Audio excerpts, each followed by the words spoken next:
All right. Thank you all for joining another episode of Wipe Like a Pro. Today we have a very special guest from Texas, specifically El Campo, Texas. And by the way, this is one of the first episodes here with our sales manager, Derek Smith. Good morning. We're excited to have him on board. And then our special guest from Texas is Daniel Ott. Daniel is in sales with Wylie Sprayers. Again, his location's in El Campo. Daniel, welcome this morning. It's great to have you here. Good morning, Rob. Good morning, Derek. Thank you. All right. So as part of the introduction, too, with Daniel, he has been with Wylie Sprayers for the last 28 years. So he's got lots of experience. And for us, whenever I call the El Campo store and I want to talk about weed wipers, Daniel is our go-to guy. And he sold a lot of wipers over the years. And so, Daniel, maybe the first question for you is, in your area there around El Campo, I understand you got a lot of hay and forage people. What are some of the target weeds, and what are the main applications right there in your area that your customers are using weed wipers for? In the hay and forage, we're predominantly targeting Johnson grass, and it reduces the quality of the Bermuda grass. Then in range and pasture, we're going after what they call smut grass, and then also flat sedge or nut sedge. It's a water weed type. And I'm assuming that in the weed wipers, they're using like Roundup and maybe some surfactant in their mix. Is that right? Typically on the Johnson grass, we're using the Roundup solution, and when we get to the nut sedge, they use like Weed Master 2,4-D based, and then surfactants, some Pramitol, stuff like that. One of the interesting things that I talked with Steve Walthrell, which is one of your customers, is the significant increase in what the value of what they get for their hay. And I know here in Oregon, when we're growing hay and we're harvesting some of our crops, we have a mix of other seeds in the mix, then our bales are not worth as much as they would be if they were clean. So how much is the price increase down south in the hay when it's clean without Johnson grass? I'm not really sure on the price increase. It's just the marketability of it. People don't want the off weeds in that hay when they're going. And a lot of our stuff goes to horse ranches, ranchettes, and they just can't. You just really can't market it. It's probably on a round roll, $25, $30 maybe. Wow, difference. But again, it's just the big thing is marketability. Right. And I know here in Oregon, the last couple of years, we haven't been able to produce a lot of our own hay, and we've been getting a lot of hay from down south because we haven't had very much rain. But you guys have had rain, haven't you? Oh, God, we've had more than enough. We've probably over 35 inches in May this year, which is way too much. And what does that do to the Johnson grass? Makes it grow crazy. Yeah. It's coming out in fields where we haven't seen it. Sure. Yeah. And what kind of weed wipers, what model of weed wipers are guys in your area most commonly using? Probably the most common is we use on the front bucket models, where they take a 15 or 20 foot on the front bucket, and then they have better height control. It's our easier adjustment of height control with them. We are putting out a couple this week that will be the cart models, pulling with the ATVs. Okay. Excellent. Great, Dan. What I'd like to do here in this next segment here is I'm going to share my screen.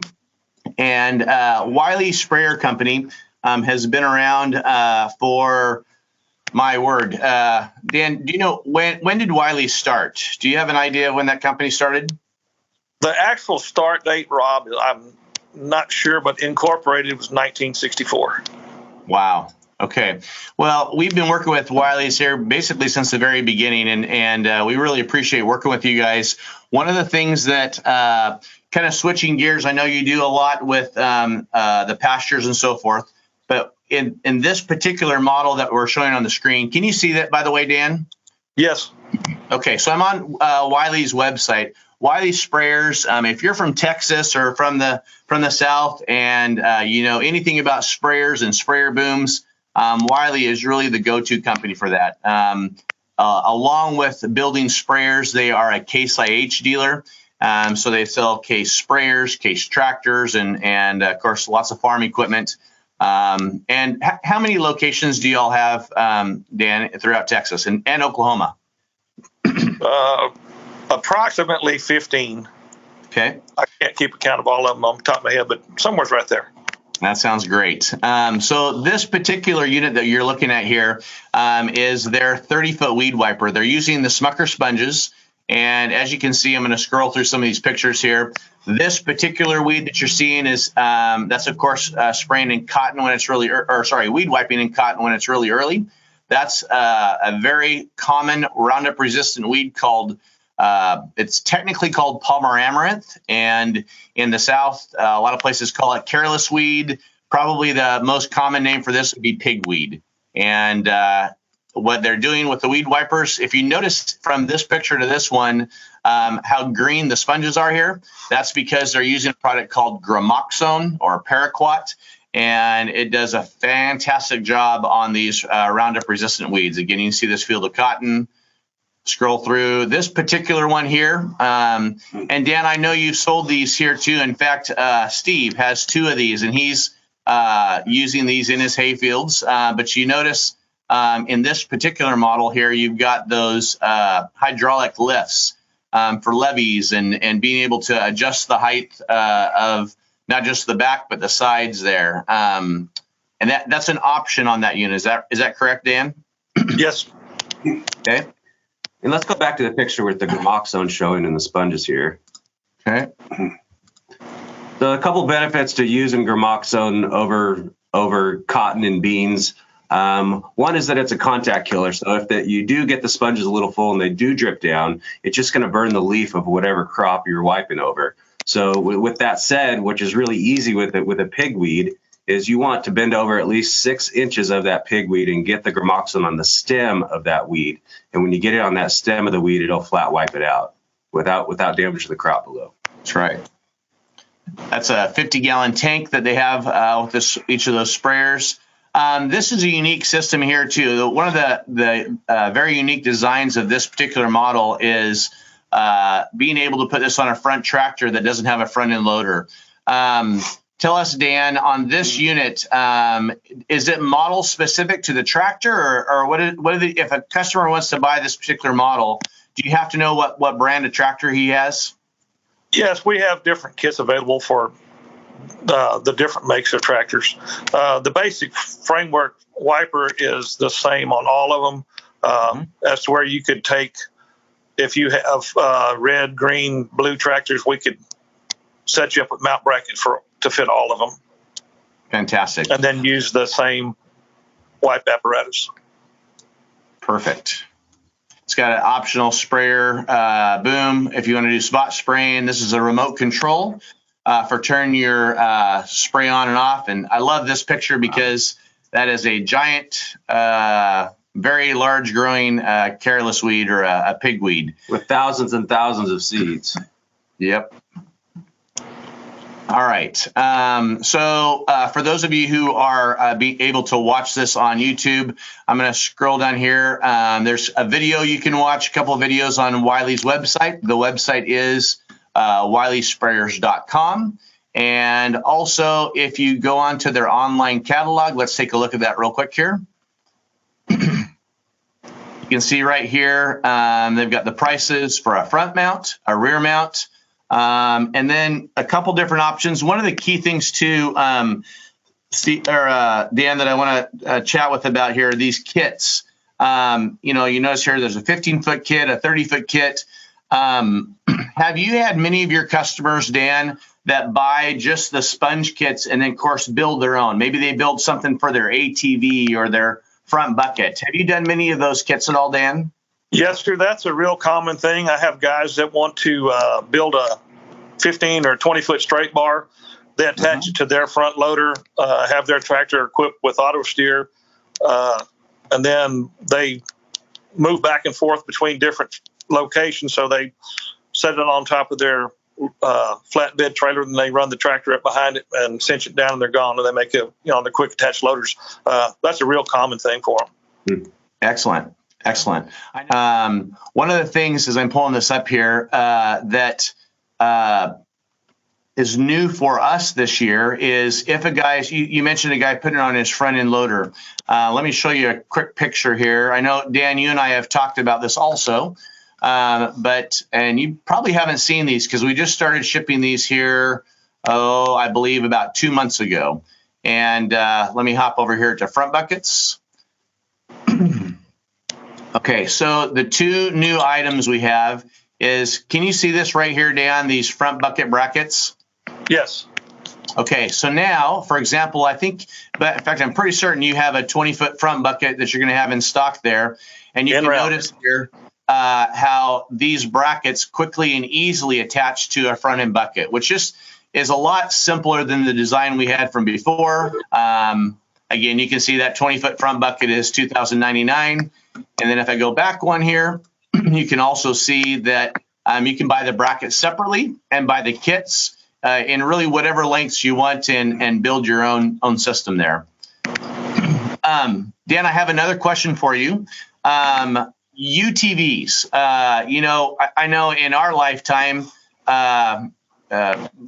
both of us, Derek's quite a bit younger than us, so he may not remember this as well, but the old Honda three-wheelers were pretty common on a farm, and then it kind of evolved into quad four-wheelers, and now it seems like there's just hardly any farm or ranch that doesn't have a UTV. And That's correct. Are you finding that in your area also? Yes, definitely. Okay. One of the fun new items that we have here too, and again, I don't know that you've seen this because it's very new for us, is this front, what we call a front hitch boom lift kit. And what it allows you to do is to insert, can you see that on the screen there, Dan? Yes. Okay, so if you're Gator, Ranger, Kubota, whatever brand of UTV that you have, if it's got a 2-inch receiver hitch, this apparatus attaches into that 2-inch receiver hitch. And then this is just a standard trailer hitch. And you'll notice that there's two ways that you can adjust height on the go. You've got your regular hand crank, and you can do it with a power drill right from the cab there and get adjustable height on the go.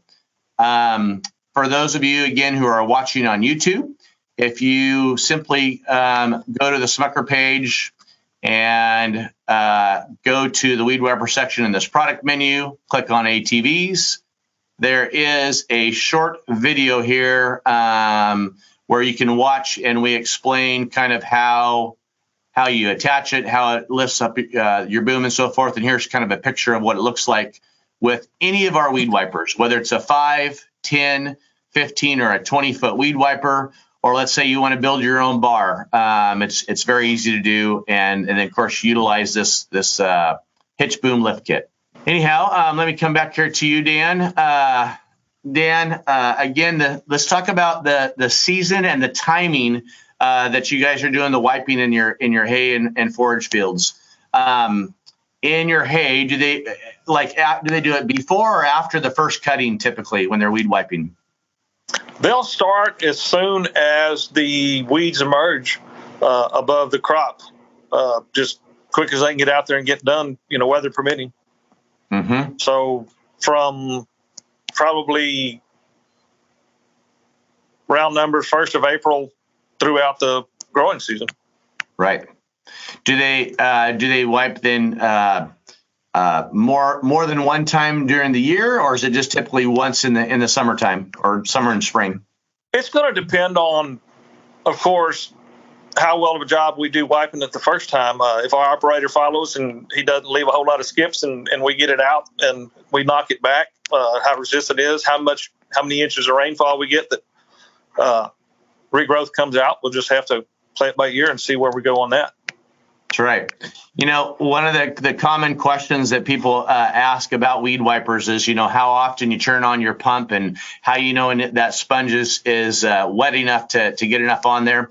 That's really the huge benefit of sponges, is it holds a tremendous amount of material, and you can make them drip if you overfill it, but you're turning that pump, on and off as you need more product. So one of the interesting things that in our conversation, even with Steve, is, every field is going to have a different level of weeds. I'm sure many of your customers, Dan, maybe have a small, maybe 20, 30 acres of hay, and it's just patchy. They may have a section of their field where there's no weeds, and then maybe in a low spot where there's just a whole bunch of Johnson grass. And if it's really, really thick, one of the things that Steve mentioned, and we've been doing this for probably the last 35 years in weed wiping, is in heavy areas, it's a good idea to come back the opposite direction. And I'll show you with my fake weeds here, what happens when you're wiping in a really heavy amount of, say, Johnson grass, and you're wiping this direction. You notice how this weed here got shadowed by this weed here. And so it doesn't take a lot of Roundup. I think most people that haven't weed wiped, when they see how little it takes to get on there and the kill you can get, they're surprised. But if you wait about, what do you think, 5 to 6 days, Dan? Is that typically when you're going to see results on Roundup down your area? About 5 days, yes, sir. Yeah. And so, again, my recommendation to guys is go off it in one direction. And if in 5 to 7 days you don't see really good results, maybe come back the opposite direction in those heavy areas. Right. And a lot of my guys, too, will, in those heavy areas, while they're there, they'll concentrate and they'll come in perpendicular to the direction of travel, reduces even less skips. Yeah, that's one thing you can do while you're weed wiping versus you can't really do that when you're spraying. You got you need to stay in the same ways when you're spraying there, huh? Yes. Yeah, weed wiping is definitely a different animal. Well, Dan, thank you so much. I really appreciate you taking the time to visit with us today. We're very, very pleased and thankful for the job Wylie does for us. I would encourage you all to, if you're in Texas, please go on their website, find a local Wylie dealer. Dan, what's the phone number for your location there at your store? My toll free is 800-474-2416. Excellent. And, I'll mention this too. If you're not in the El Campo area and you are interested in a weed wiper, Dan is excellent to talk to. There's no reason, especially some of the smaller models like the ATV models and even the pull-type models or his 30-footer, they can drop ship that directly to you. So even if you're not in the El Campo area, please give Dan a call and he can set you up with a wiper that's going to work best for your application. So again, Dan, I really thank you for your time. Is there anything else at the end here that you wanted to add? Other things that you like, common tips and so forth for weed wipers? Really, no. Just, of course, flush them out when you're done. Don't let the sponges get sticky.